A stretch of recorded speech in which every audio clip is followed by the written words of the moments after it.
Le président des États-Unis, Donald Trump, rompt toutes les négociations commerciales avec le Canada et déclare une guerre économique aux pays voisins.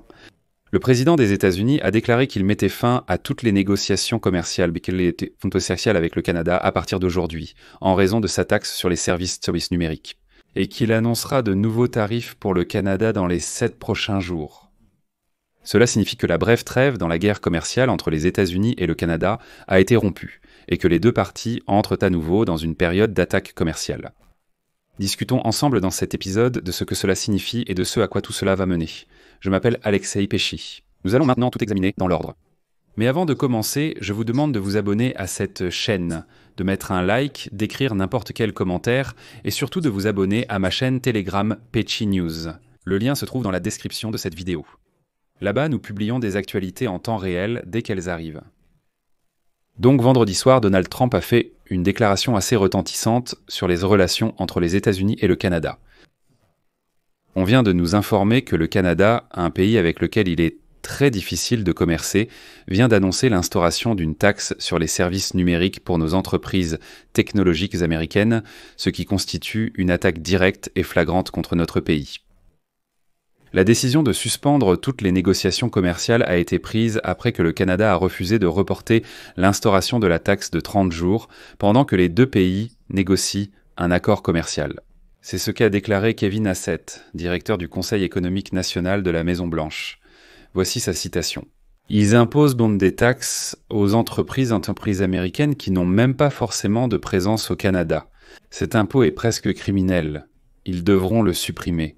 Et je pense qu'ils le comprennent. » Eh bien, cela confirme encore une fois la thèse dont de nombreux économistes ont parlé. Et j'en ai parlé il y a déjà plusieurs semaines, toute l'entreprise de Donald Trump est en train d'échouer. Regardez ce qui se passe. En mars de cette année, Trump annonce des droits de douane contre pratiquement tous les pays du monde, sauf la Russie. Bien sûr, là-bas, Trump a décidé de ne pas frapper, car cela aurait perturbé leurs négociations sur l'Ukraine, qui, soit dit en passant, n'ont abouti à rien. Dès avril, Trump annonce une pause dans ses propres droits de douane, et assure à tout le monde qu'il accorde à tous les pays 90 jours pour conclure des accords commerciaux avec les États-Unis. Déjà à ce moment-là, les économistes criaient haut et fort « c'est irréaliste, il n'y aura aucun accord commercial même après 90 jours ». Mais Donald Trump, le 8 avril, s'adresse aux républicains et déclare de manière assez grossière et méprisante « Oui, trop tard, bras ». Oui, écoutez, les dirigeants de nombreux pays font la queue et sont prêts à lécher les bottes du président américain juste pour conclure un accord commercial. Ce n'est pas mon imagination, c'est une citation de Donald Trump. Mais voilà le truc. Le délai fixé par Donald Trump expire le 9 juillet et il n'y a toujours pas d'accord. Et apparemment, personne ne lui embrasse le derrière non plus. Je vous rappelle ce que Donald Trump a dit le 8 avril. Et ne laissez pas les politiciens venir vous raconter des histoires. Parce que ces pays, je vous le dis avec certitude, ces pays appellent et sont prêts à embrasser les pieds. S'il vous plaît, monsieur, trouvons un accord. Je suis prêt à tout, monsieur.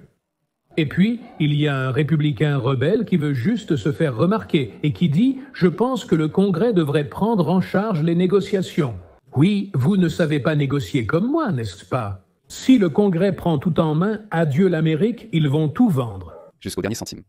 Aujourd'hui, j'ai vu plusieurs membres du Congrès déclarer « Nous pensons que nous devons participer aux discussions tarifaires. » Voilà. C'est exactement ce qui me manquait, qu'on m'apprenne comment négocier.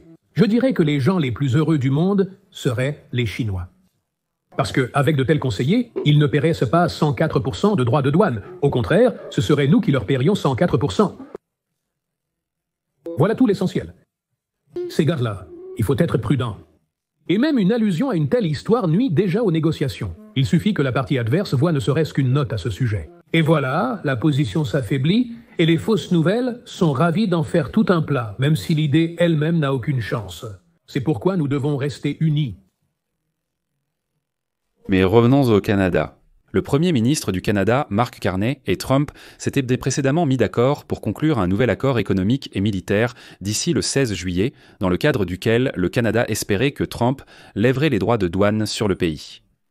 Nous continuerons à mener ces négociations complexes dans l'intérêt des Canadiens, a déclaré Carney après que Trump a publié ce message, dans lequel il a dit que tout était fini, qu'il n'y aurait plus de négociations.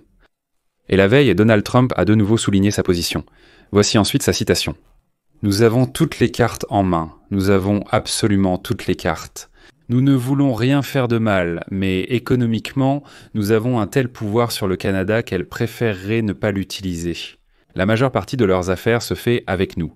Et quand vous êtes dans une telle situation, vous traitez les gens mieux. » En même temps, l'un des responsables de la Maison-Blanche a déclaré que le président était justement en colère.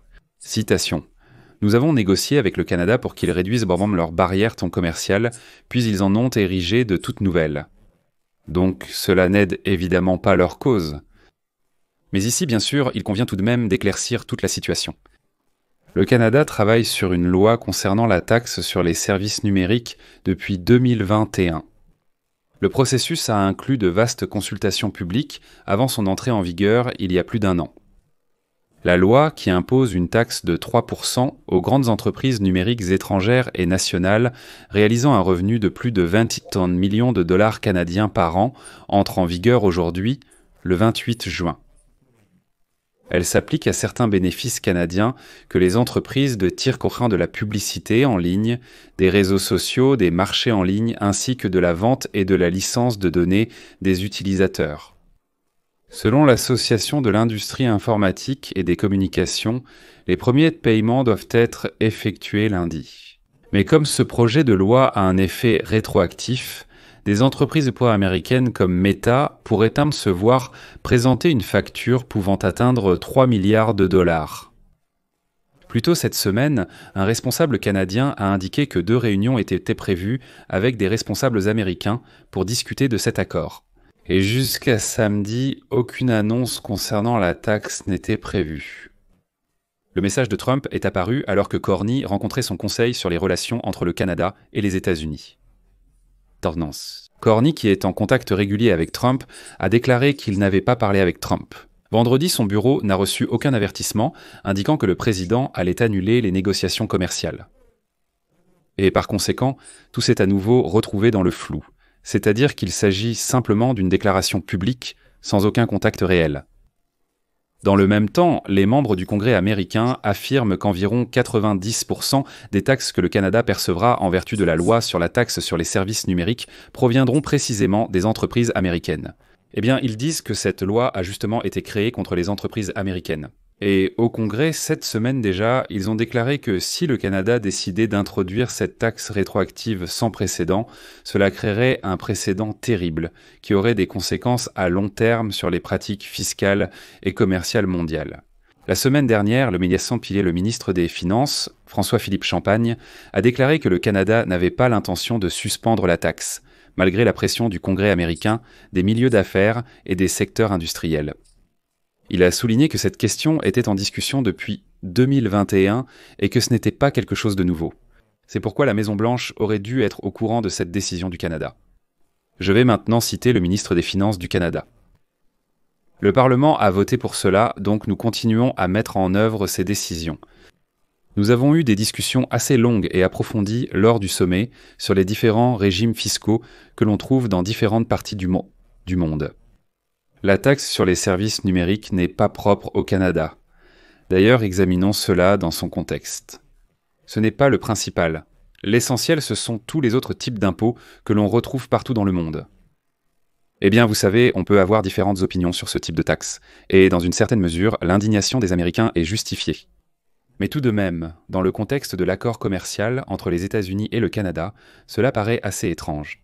Quand le président des États-Unis, qui a déclenché toute cette guerre commerciale, peut négocier de manière aussi impulsive, mais en sachant à l'avance qu'une telle taxe se prépare déjà depuis plusieurs années.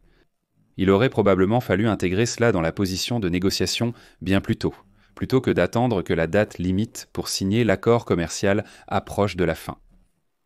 Je vais m'arrêter ici. Donnez votre avis et vos conclusions dans les commentaires sous cette vidéo, abonnez-vous à la chaîne, activez la cloche et n'oubliez pas de mettre un like.